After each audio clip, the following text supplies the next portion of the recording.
کراچی کا ایک بہت بڑا حصہ پانی کی قلت سے شدید متاثر ہے. کئی روز ہو گئے ہیں لوگ ڈرم لے کر دھکے کھاتے ہیں, پانی بھر کے لاتے ہیں تاکہ ان کے بچے اپنی زندگی گزار سکیں, ان کا گھر چل سکے, کھانا پک سکے, کوئی ہاتھ دھونے کے لیے پانی موجود ہو.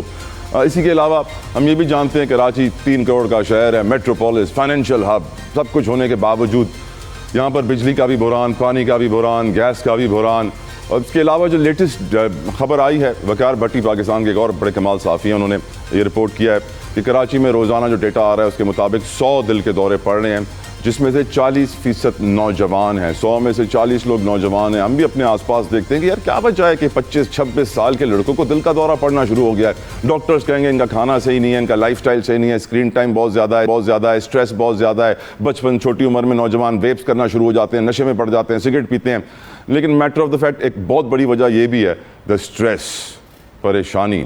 جس طرح نبی کریم صلی اللہ علیہ وسلم نے فرمایا بھوک انسان کو کفر پر مجبور کر دیتی ہے. سٹریس کا لیول آپ سمجھیے کہ جب وہ بھوک کی سٹریس ذہن پہ چڑھ جائے تو آپ کفر پر مجبور ہو جاتے ہیں. یہی وہ سٹریس ہے جس کی وجہ سے نوجوان چوریاں کرنے میں مجبور ہو جاتے ہیں, نشوں کی عادت میں پڑ جاتے ہیں, غلط کام میں لگ جاتے ہیں, روزگار نہیں ہے, ڈنکی میں بیٹھ کے باہر جانے کا سوچتے ہیں. کراچی کا ذکر لیڈیز فرسٹ کی پالیسی پہ کاربند رہتے ہوئے شیلا صاحبہ, اب آپ کی نظر میں کراچی کا حال, یہ اتنے دل کے دورے کیوں پڑ رہے ہیں میڈم؟ پانی کی قلت, گیس کی قلت, آئے روز احتجاج, روزانہ کی بات. میٹر آف دا فیکٹ اس کہ پیپلز پارٹی کو اپنا فیلئر ایکسیپٹ کر لینا چاہیے یہاں پر. ڈو یو اگری شیلا صاحبہ؟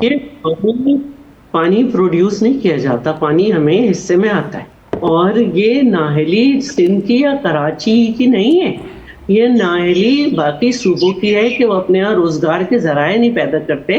آپ نے یہ تو بتا دیا کہ تقریباً 100 لوگوں کو دل کا دورہ پڑ رہا ہے, یہ نہیں بتایا کہ روزانہ کی بنیاد پہ کتنے 100 نہیں کتنے ہزار لوگ کراچی منتقل ہو رہے ہیں روزگار کی تلاش میں. جب وہ یہاں آتے ہیں تو جہاں ایک تو بات یہ ہے کہ آبادی بڑھتی ہے, دوسری بات یہ ہے کہ جب سینسز ہوتے ہیں تو ان کو یہاں پہ گنا نہیں جاتا, جبکہ جس دن سینسز ہو جو شہری جس جگہ پہ اس کو وہاں گنا چاہیے. اب یہاں پہ صورتحال یہ ہے, میں نے 3 سال صفورہ گوٹ ٹاؤن میں دن رات کام کیا ہے کہ 21 اور 14 15 سال سے لوگ جو ہیں وہ کراچی میں بیٹھے ہوئے ہیں پورے پاکستان سے, اور یہاں نوکری کر رہے ہیں, اور ان کے شناختی کارڈ وہاں کے بنے, ان کو وہاں گنا جاتا ہے.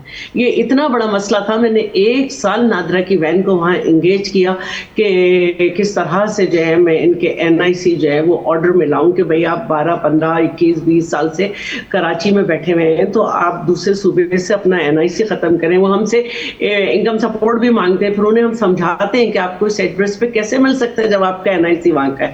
پھر ان کو ووٹ کی اہمیت بھی بتاتے ہیں کہ آپ کو کوئی فائدہ اس لیے نہیں ملتا کہ آپ وہاں ووٹ دینے جاتے نہیں ہو, یہاں ووٹ آپ دے نہیں سکتے. تو یہ چیزیں بھی ہیں. پھر کراچی کے مسائل اس سے کتنے بڑھ رہے ہیں. دیکھیں کراچی والوں کا ایک رہنے کا طریقہ الگ ہے, لیکن جب میرے پشتون بھائی آتے ہیں تو وہ بیچارے پہلے ایک کمرہ لیتے ہیں, پھر اپنے ساتھ 3-4 لوگوں کو بلاتے ہیں, پھر وہ ایک چائے کی دکان کھولتے ہیں, پھر آہستہ آہستہ ان کی فیملی آ جاتی ہے. اسی طرح جو سرائکی آتے ہیں ان کی خواتین مختلف گھروں میں کام کر رہی ہوتی ہیں, وہ بیچارے ڈرائیور وغیرہ بن جاتے ہیں. یہی یا درزی کا ان کے پاس ایک ہے. تو یہ کراچی کی آبادی جس طرح سے بڑھ رہی ہے تو یہ تو پھر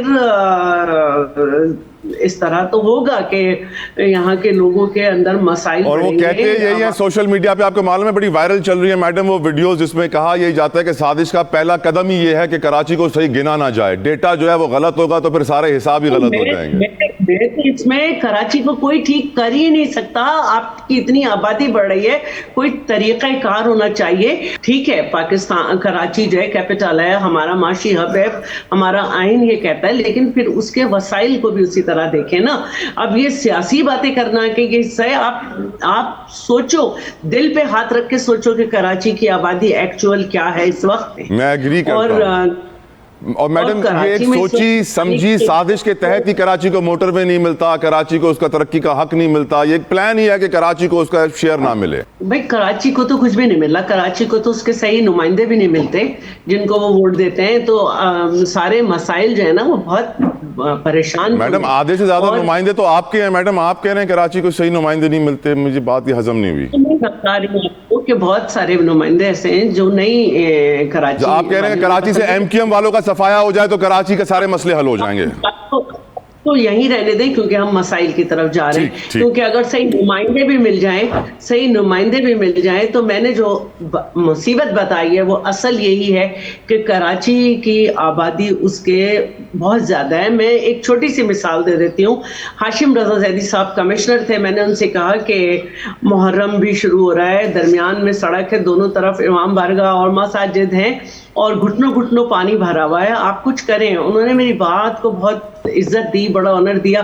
صبح ہی صبح وہاں پہ سب پہنچ گئے اور جب سارا کام ہو کے وہ اینڈ کی طرف آئے تو انہوں نے کہا بھائی میں آگے کا کیا کروں, میں نے جہاں تک لائن لے کر آیا ہوں اس کے آگے کی لائن اتنی پتلی اور یہاں سے میں اتنا سارا بڑا سب کچھ لے کر آیا ہوں سسٹم آپ کا بنا کے, اتنی آبادی بڑھ گئی ہے کہ یہ میں کیسے کروں. جہاں پورے ملک کا مسئلہ آبادی ہے وہاں کراچی کا بھی مسئلہ آبادی ہے. میں سیاسی باتوں کو اگر اس سے ہٹا کے کروں تو سیدھی بات یہی ہے کہ آبادی سے کراچی کا برا حال ہے. ارشد صاحب, آپ کی مسکراہٹ کو دیکھ کے میرا دل چاہ رہا ہے یہ کہنے کو, تم اتنا جو مسکرا رہے ہو کیا غم ہے جو چھپا رہے ہو؟ فرمائیے حضور. ہم تو پتہ ہے سب کو.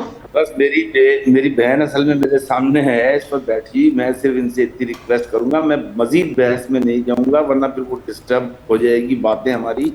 میں صرف اتنا کہوں گا کہ ہمارے جو چیف ایگزیکٹو ہیں اس پروونس کے, جنہوں نے پڑھا بھی یہیں سے, جن کے بچے بھی یہیں پڑھ رہے ہیں, جو رہتے بھی یہاں ہیں, پانی بھی یہاں کا استعمال کرتے ہیں, بجلی بھی یہاں کی استعمال کرتے ہیں, ان سے بھی کہہ دیں کہ کراچی کا شناختی کارڈ بنوا لیں, اپنے آپ کو کراچی کی مردم شماری میں گنوا لیں, کیونکہ ایسا نہیں ہے. اب وہ کریں گے تو انشاءاللہ تعالیٰ باقی جتنے لوگ تمام صوبوں سے آ رہے ہیں وہ بھی اس کو فالو کریں گے. تو سب سے پہلے انہی سے سٹارٹ لے لیں جو ہمارے چیف ایگزیکٹو ہیں پروونس کے. اب آ جائیں بات, دیکھیں کراچی کو دل کے دوروں سے شروع کریں, دل کے دوروں سے شروع کریں ارشد بھائی. آپ دل کے دوروں کی بات کر رہے ہیں, میں اپنی پرسنل ایکسپیرینس آپ کو بتا دوں کہ جو ٹریولنگ ڈسٹینس مجھے 20 منٹس کا ہوتا ہے, 30 منٹس کا ہوتا ہے, مجھے 1 گھنٹے میں وہ ٹریولنگ ڈسٹینس کرنا پڑتا ہے. دا ریزن بینگ از کہ بڑی بڑی باتیں ہوتی ہیں, ٹریفک مینیج نہیں ہو رہا. ٹریفک جو ہے کراچی میں آج سے تقریباً 10 سال پہلے جو ہے 200 سوا 200 ٹریفک لائٹس تھیں, آج صرف 65 ٹریفک لائٹس ورکنگ کنڈیشن میں ہیں. کراچی میں جہاں انہوں نے راؤنڈ اباؤٹ پہ دیکھتے ہیں کہ ٹریفک ہو رہا ہے, وہاں کہتے ہیں فلائی اوور بنا دیں. ارے وائی فلائی اوور, آپ اس کو راؤنڈ اباؤٹ کو کٹ کر کے آپ پھر وہی سیمنٹ اور سریا استعمال کرو, راؤنڈ اباؤٹ کو کٹ کر کے وہاں پہ ٹریفک سگنل دیں, باقی گرینری چھوڑیں وہاں پہ. تو کراچی کو تو نہ ان کے پاس کوئی پلاننگ ہے نہ مس مینجمنٹ اتنی ہے. کراچی کی ریکوائرمنٹ جو ہے 15,000 بسیں ہیں, یہ ورلڈ بینک کی رپورٹ ہے ٹرانسپورٹ کی, اور کراچی میں کبھی 200 بسیں آتی ہیں, کبھی 400 بسیں آتی ہیں. اس کے علاوہ آج بھی کراچی میں مزدور جو ہے وہ منی بس کی چھت پر سوار ہو کر سفر کر رہا ہے, اور پھر وہ کھڈوں میں جس طریقے سے جاتے ہیں. دیکھیں موٹر سائیکل سواروں کو ڈسپلن میں کون لے کر آئے گا؟ آپ نے ایک مہم چلائی, میرے خیال سے مشکل سے 1 مہینہ چلی, لیکن کچھ چیزیں ڈسپلن میں آئی تھیں, لیکن اس کے بعد پھر آپ جو ہے خود کھو جاتے ہو اور پھر وہ ڈسپلن پھر ختم ہو جاتا ہے. ہمارے یہاں جو موٹر سائیکل سواروں کے ایکسیڈنٹ ہوتے ہیں وہ موٹر سائیکل سواروں کی 90% ان کی غلطی سے ہوتے ہیں, کیونکہ وہ کسی ٹریفک سگنل کو فالو نہیں کر رہے ہوتے, وہ رانگ سائڈ آ رہے ہوتے ہیں. اگر ہمارے یہاں صرف ٹریفک کو ڈسپلن میں کر لیں, صرف سڑکوں کو صحیح کر لیں, کراچی کی کوئی سڑک آپ کے علم میں صحیح نہیں ہے, آپ کوئی غرض یہ کہ جو کراچی میں جس طریقے سے ہر چیز اتنی ان پلانڈ اور اتنی ہیپ ہیزرڈ ہو گئی ہے کہ سمجھ سے باہر ہے کہ یہ کس طریقے سے جو ہے اس کو مینیج کریں گے. اس کو Karachi has become a failure.